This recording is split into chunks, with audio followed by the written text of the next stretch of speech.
Yo, what's up? This is Talk Football with yours truly, Mr. Blitz. All right, we got the first week under our belt. Well, I shouldn't say the first week, the first game, because the Houston Texans went to the KC Chiefs, the Kansas City Chiefs, and they did work what we all expected the Chiefs to do. I had the Chiefs winning that game 24-20, but they won 34-20. So it wasn't no surprise there. I thought the game was going to be a lot closer than anticipated, but KC and Patrick Mahomes, yeah, they did work as usual. Got a lot of weapons.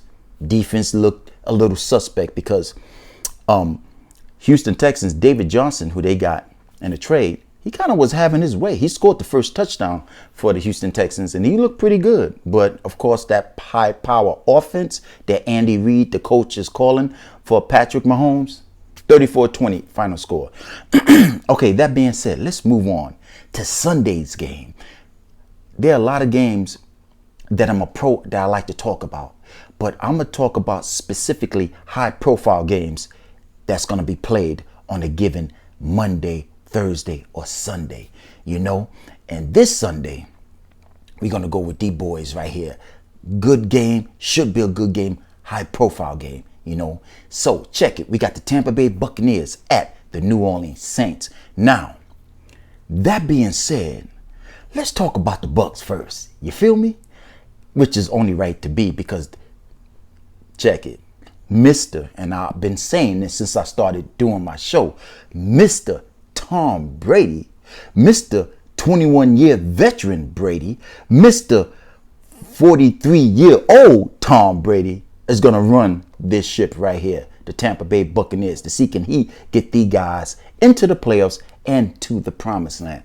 That being said, let's keep this moving. Now, the Tampa Bay Buccaneers they surrounded Mr. Tom Brady with some weapons. They got the four-year running back out of LSU from Jacksonville to the Bucs, Leonard Fournette.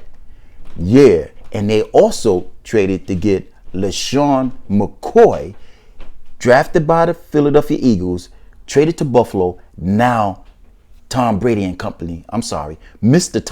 and company have two hype, good, strong, fast running backs to right this ship.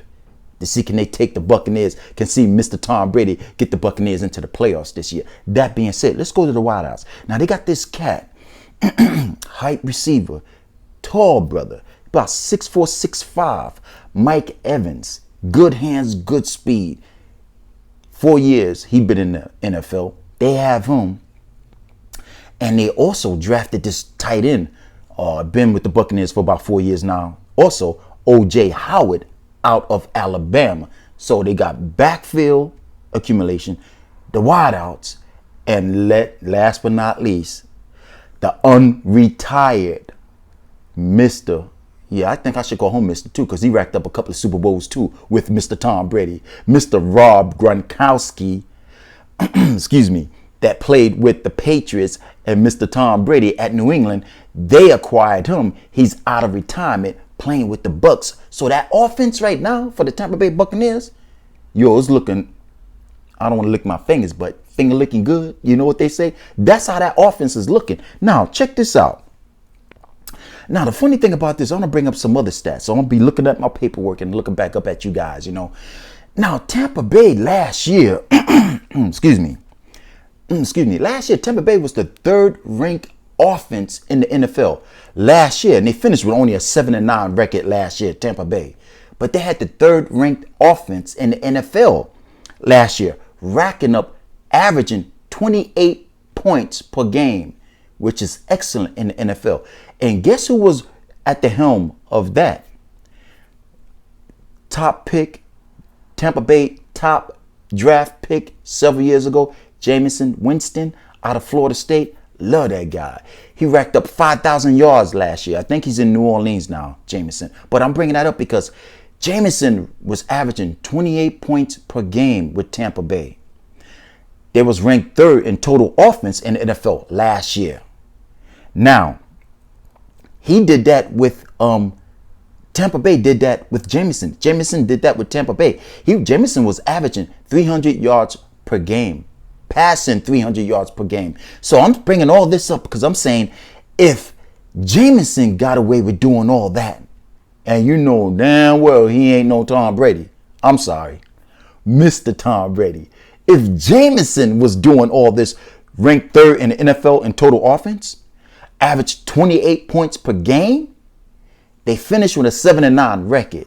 So if Jameson could do all that, what you think Mr. Tom Brady gonna do with the acquired players they acquired now? The Rob Gronkowskis, the Rob Gronkowskis, the Leonard Fournettes, the LaShawn McCoy, and the other wideout they have for half of 4 years, and the other tight end, Mike Evans and O.J. Howard. So if I'm gonna reiterate, if Jameson Winston did all this, what you think Mr. Tom Brady probably gonna be able to do? You feel me? Now, I'm gonna say something else. The problem with Tampa Bay last year, that Jameson was racking up some record-breaking yardage. I gotta emphasize this too. He threw 30 touchdown passes last year. You know why they ran him out of town? Because he threw 33 interceptions at the same time. You can't be throwing for 30 touchdowns. I mean, you should be throwing for 30 touchdowns. Left, right, sideways, over the middle. But you can't be throwing 33 picks in the same process. 30 touchdowns, 33 interceptions.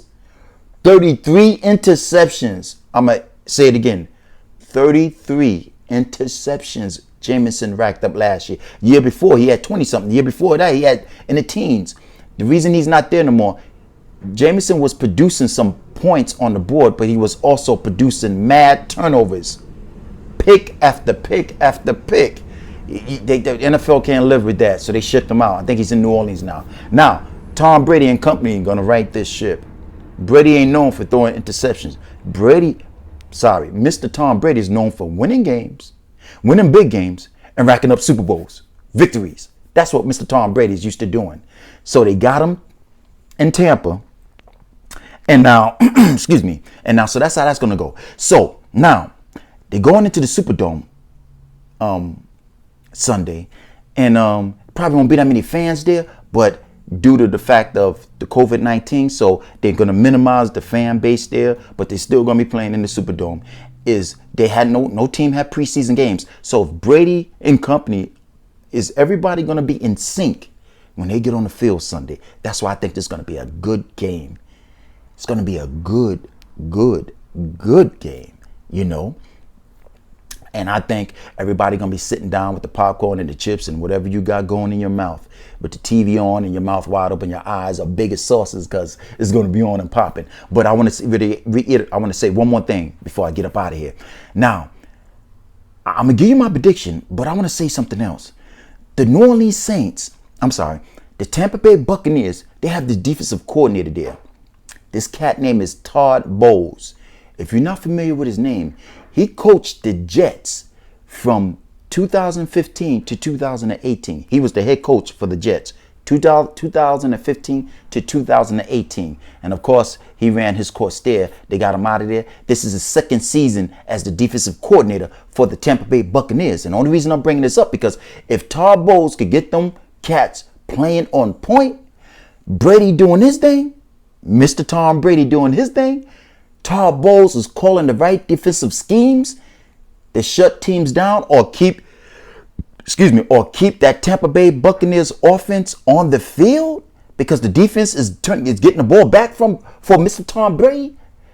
If the defense is doing their job with Todd Bowles calling the defensive schemes and the defensive play calling and keeping Mr. Tom Brady on the field, yo, I ain't lying.